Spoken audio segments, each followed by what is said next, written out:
ครับสวัสดีพี่น้องทุกท่านครับวันนี้ผมอยากจะมาพูดเป็นภาษาไทยนะครับปกติผมจะ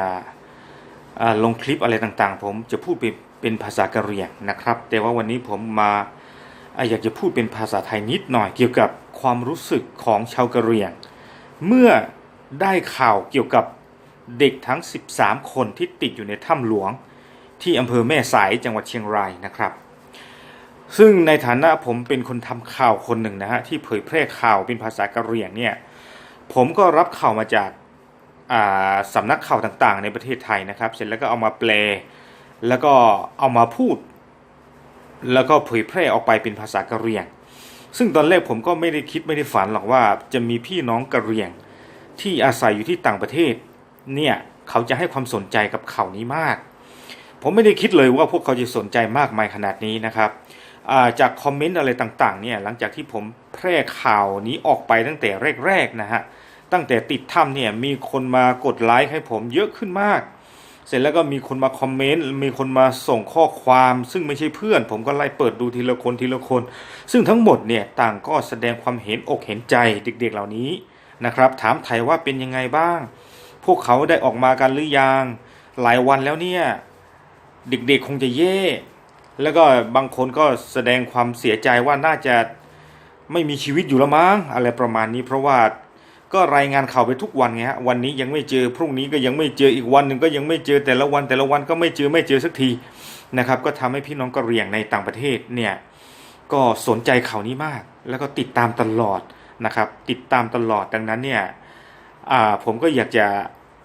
เล่าให้พี่น้องคนไทยฟังเกี่ยวกับเรื่องนี้นะฮะอย่างที่กล่าวมาเนี้ย ว่ามีพี่น้องชาวกะเหรี่ยงส่วนมากนะครับที่ดูข่าวตามต่างประเทศเพราะว่าข่าวนี้ก็ดังเป็นภาษาสื่อต่างๆเนี่ยก็ได้เป็นลงเป็นภาษาอังกฤษบ้างตามแต่ละประเทศต่างๆนะฮะก็ได้เอาไปเผยแพร่ซึ่งพี่น้องกะเหรี่ยงที่อยู่ตามประเทศนั้นๆเขาก็ดูนะฮะเขาก็ดูแล้วก็สนใจแต่ว่ามันไม่มีคนออกมาพูดเป็นภาษากะเหรี่ยงแบบผมนะฮะพอผมออกมาพูดปุ๊บนี่ทุกคนสนใจมากนะครับดังนั้นเนี่ย ข่าวนี้จึงเป็นข่าวดังนะฮะจึงเป็นข่าวดังแล้วก็ทุกคนพี่น้องกะเหรี่ยงทุกคนสนใจในข่าวนี้ติดตามตลอดนะครับจนวันถึงวันที่10ของการค้นหาเนาะแล้วก็พอเจอเด็กๆปุ๊บเนี่ยโอ้ทุกคนก็ดีใจฮีกันลั่นเลยบางคนบอกว่าโอ้ยอธิษฐานเผื่อภาวนาเผื่อสวดมนต์เผื่อให้เด็กทุกคนปลอดภัยอย่าให้เป็นอะไรเลยนะครับอันนี้ก็คือความรู้สึกของพี่น้องกะเหรี่ยงที่อยู่ตามประเทศต่างๆนะไม่ว่าจะอยู่ที่อเมริกาที่แคนาดาที่ออสเตรเลียที่สวีเดนที่นอร์เวย์ที่เนเธอร์แลนด์นะฮะที่ญี่ปุ่นที่เกาหลีนะที่สิงคโปร์บ้างที่ออสเตรเลียผมว่าน่าจะมีมากกว่านั้นอีกนะฮะที่ผมพูดไม่หมดนะเพราะว่ากะเหรี่ยงเราก็ได้อพยพไปอยู่ประเทศที่3ก็เยอะนะครับดังนั้นเนี่ยข่าวนี้จึงเป็นข่าวที่น่าสนใจนะครับสำหรับพี่น้องชาวกะเหรี่ยงเราด้วยนะอันนี้ก็คืออีกกำลังใจหนึ่งนะครับที่ส่งมาให้กับทั้ง13คนที่ติดอยู่ในถ้ำจนถึงวันสุดท้ายที่ได้พบทั้ง13คนว่าปลอดภัยดีนะครับกะเหรี่ยงเราที่อยู่อาศัยอยู่ตามประเทศต่างๆมีความยินดีเป็นอย่างยิ่งนะครับขอบคุณพระเจ้าบ้างบางคนก็พูดอย่างนั้นบางคนก็ขอบคุณสิ่งศักดิ์สิทธิ์ทั้งหลายที่ดลบันดาลเปิดถ้ำเปิดหูเปิดตาให้คนที่เข้าไปหาแล้วพบเจอเขาบอกอันนี้ก็แล้วแต่นะครับตามตามความเชื่อของแต่ละคนนะครับดังนั้นนี่สิ่งที่ผมอยากจะมาบอกในวันนี้ก็มีเพียงเท่านี้นะครับว่าพี่น้องกะเหรี่ยงเรา